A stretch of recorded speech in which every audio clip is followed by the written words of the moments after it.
Assalamualaikum warahmatullahi wabarakatuh. Perkenalkan, nama saya Dwi Tamardianti dengan NIM 06031284290055. Yang terhormat Bapak Dr. Rizwan Jainuddin MPD dan Ibu Dian Eka Amerina SPD MPD selaku dosen pengampu mata kuliah Metodologi Penelitian Pendidikan. Di sini saya akan memaparkan proposal penelitian saya yang berjudul Pengaruh penggunaan media pembelajaran Quizizz terhadap minat belajar siswa pada mata pelajaran ekonomi di SMA Negeri 1 Prabu Muli.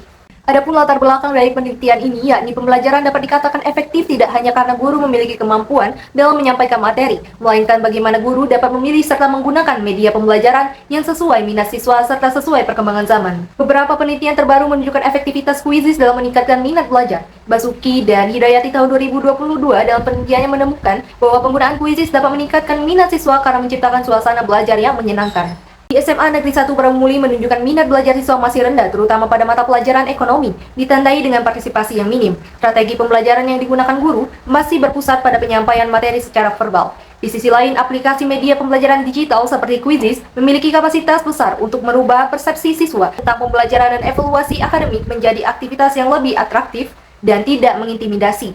Adapun rumusan masalahnya, ini adalah adakah pengaruh penggunaan media pembelajaran Quizizz terhadap minat belajar siswa pada mata pelajaran ekonomi di SMA Negeri 1 Prabu Muli. Dan tujuan dari penelitian ini adalah untuk mengetahui ada atau tidak pengaruh penggunaan media pembelajaran Quizizz terhadap minat belajar siswa pada mata pelajaran ekonomi di SMA Negeri 1 Prabu Muli. Adapun manfaat dari penelitian ini, yang pertama manfaat teoritis. Penelitian ini diharapkan mampu meningkatkan pemahaman mengenai keberhasilan pemanfaatan media pembelajaran berbasis digital, terkhususnya media pembelajaran Quizizz dalam hal menumbuhkan minat belajar peserta didik. Kedua, itu ada manfaat praktis. Yang pertama bagi siswa. Melalui penelitian ini diharapkan agar siswa memahami bahwa salah satu cara agar bertumbuhnya minat belajar ialah melalui pemanfaatan media pembelajaran digital seperti Quizizz dalam kegiatan pembelajaran. Bagi pendidik, dapat memberikan wawasan kepada para pendidik terkait kebutuhan akan teknologi dalam kegiatan belajar mengajar sehingga dapat menumbuhkan minat belajar peserta didik, terkhususnya pada mata pelajaran ekonomi. Itu bagi peneliti selanjutnya, penelitian ini dapat dijadikan rujukan bagi peneliti berikutnya yang tertarik untuk mengkaji lebih dalam tentang pengaruh teknologi dalam dunia pendidikan, terutama dalam konteks minat belajar peserta didik. Selanjutnya di sini ada tinjauan pustaka. Yang pertama itu ada definisi media pembelajaran. Media pembelajaran merupakan segala sarana yang dapat dimanfaatkan oleh pendidik dalam menyampaikan materi saat pembelajaran berlangsung, sehingga dapat menumbuhkan perhatian serta minat belajar peserta didik. Yang kedua ada manfaat dari media pembelajaran. Manfaatnya adalah sebagai pemicu interaksi yang mengoptimalkan seluruh proses pembelajaran dan menjadikan efektif dan efisien. Lalu yang ketiga ada jenis media pembelajaran, yakni ada media visual, media audiovisual, media berbasis komputer atau multimedia dan berdasarkan dimensi. Yang keempat itu definisi Quizizz. Jadi Quizizz adalah media belajar gratis dengan konsep permainan yang menawarkan kuis interaktif, membantu guru memberi tugas dengan mudah, serta mampu meningkatkan semangat dan minat belajar siswa. Lalu yang kelima ada kelebihan dan kelemahan Quizizz. Jadi kelebihan Quizizz yakni bagi pendidik, mempermudah pembuatan soal, otomasi penilaian, dan analisis performa siswa. Lalu bagi peserta didik, Quizizz meningkatkan motivasi melalui gamifikasi, memberikan feedback real time, dan mendorong partisipasi aktif. Lalu kelemahan dari Quizizz yakni meliputi keharusan tersedianya akses internet yang memadai dan kemungkinan terjadinya ketidakjujuran. Adapun indikator dari Quizizz yakni yang pertama tahap persiapan, di mana guru merencanakan pembelajaran dengan menyusun RPP yang mengintegrasikan Quizizz, lalu guru menguasai cara mengoperasikan platform, dan guru merancang soal-soal di web. Lalu yang kedua itu ada tahap pelaksanaan atau penyajian, di mana guru memastikan ketersediaan internet, guru menyampaikan tujuan pembelajaran, guru menjelaskan prosedur penggunaan Quizizz, dan guru menetapkan batas waktu pengerjaan. Lalu yang ketiga ada tahap tindak lanjut ataupun evaluasi, di mana guru membimbing siswa login ke web Quizizz dengan memasukkan kode dan identitas siswa. Lalu guru memberikan program remedial bagi siswa yang belum mencapai KKM. Yang ketujuh, ada definisi dari minat belajar. Minat belajar adalah gabungan dari dorongan internal, eksternal, aspek psikologis, dan keterlibatan aktif siswa yang secara bersama-sama menentukan efektivitas, keberlangsungan, dan arah proses pembelajaran. Lalu yang kedelapan ada faktor penyebab minat belajar, yakni meliputi faktor internal dan faktor eksternal. Lalu yang kesembilan ada indikator dari minat belajar, yakni meliputi yang pertama perasaan senang siswa dalam kegiatan pembelajaran, yang meliputi senang mengikuti pembelajaran dan tidak ada rasa bosan saat proses pembelajaran. Yang kedua itu ketertarikan siswa terhadap pembelajaran yang meliputi antusias terhadap pembelajaran dan tidak menunda tugas. Lalu yang ketiga ada partisipasi aktif siswa dalam proses pembelajaran yang meliputi keterlibatan aktif dalam sesi tanya jawab dan keterlibatan aktif dalam diskusi kelas. Lalu yang keempat itu perhatian siswa dalam kegiatan pembelajaran yang meliputi konsentrasi pada saat pembelajaran dan fokus pada materi yang disampaikan oleh guru. Yang ke-10 adalah definisi mata pelajaran ekonomi. Mata pelajaran ekonomi adalah mata pelajaran yang dipahami secara konsisten sebagai studi tentang pengelolaan sumber daya yang langka untuk memenuhi kebutuhan manusia. Lalu yang ke-11 ada tujuan mata pelajaran ekonomi, yakni untuk membekali peserta didik dengan kemampuan mengelola sumber daya secara efisien dan berkelanjutan, serta membangun sikap kritis dalam menganalisis kebijakan dan permasalahan ekonomi.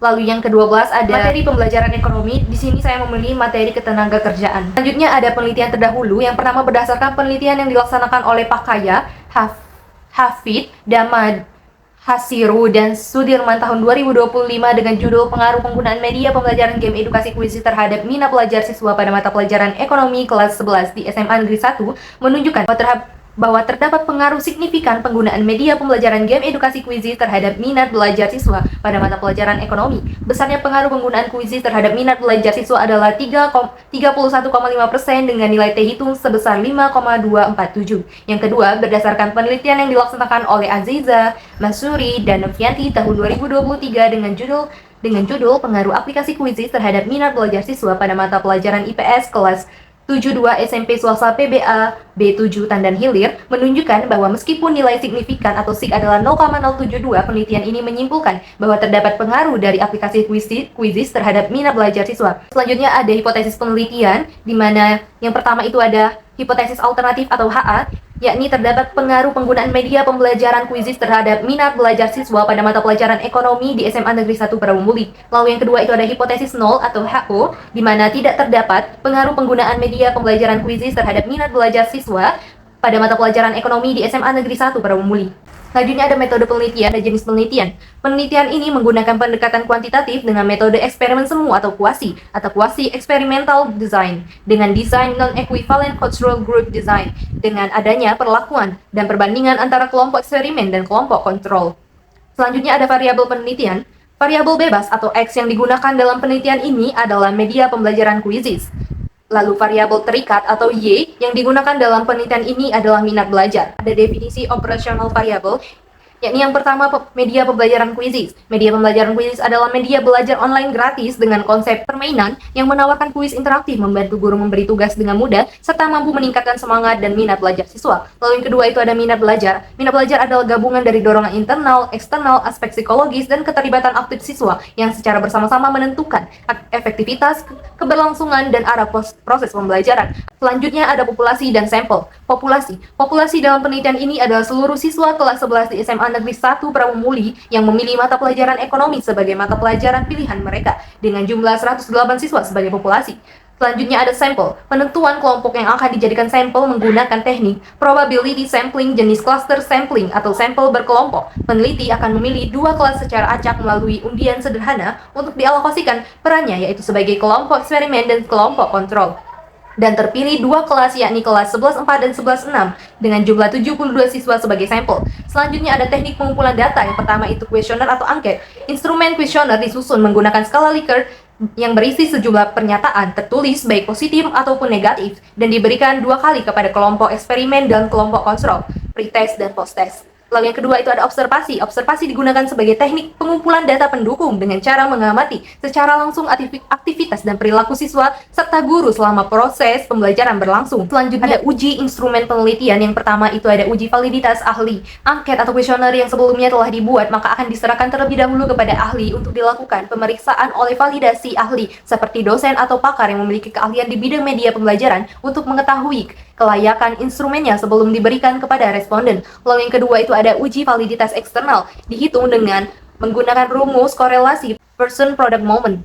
Kriteria pengujiannya yakni jika nilai RxY lebih dari R tabel dalam uji instrumen, maka instrumen dinyatakan valid. Namun jika RxY kurang dari R tabel, maka instrumen yang diuji dinyatakan tidak valid. Tiga, ada uji reliabilitas. dilakukan dengan menggunakan koefisien Alpha-Konbatz guna menilai tingkat keandalan instrumen dalam menghasilkan data yang stabil dan konsisten. Angket dinyatakan liable jika nilai koefisien Alpha-Konbatz yang dihitung dengan melampaui nilai batas ambang yang ditetapkan secara umum, yakni lebih dari 0,60 atau lebih dari 0,70. Selanjutnya ada teknik analisis data. Yang pertama, uji prasyarat data dengan menggunakan uji normalitas data. Pada uji ini menggunakan formula atau rumus C kuadrat. Kriteria pengujiannya adalah data berdistribusi normal jika X kuadrat hitung kurang dari X kuadrat tabel, dan data tidak terdistribusi normal jika X kuadrat hitung lebih dari X kuadrat tabel. Lalu menggunakan uji homogenitas. Untuk menguji kesamaan varians menggunakan uji F. Kriteria pengujiannya yakni jika F hitung kurang dari F tabel, maka HO diterima. Asumsi homogenitas varian diterima atau data homogen. Jika F hitung lebih dari F tabel, HO ditolak. Asumsi homogenitas varian ditolak atau data tidak homogen.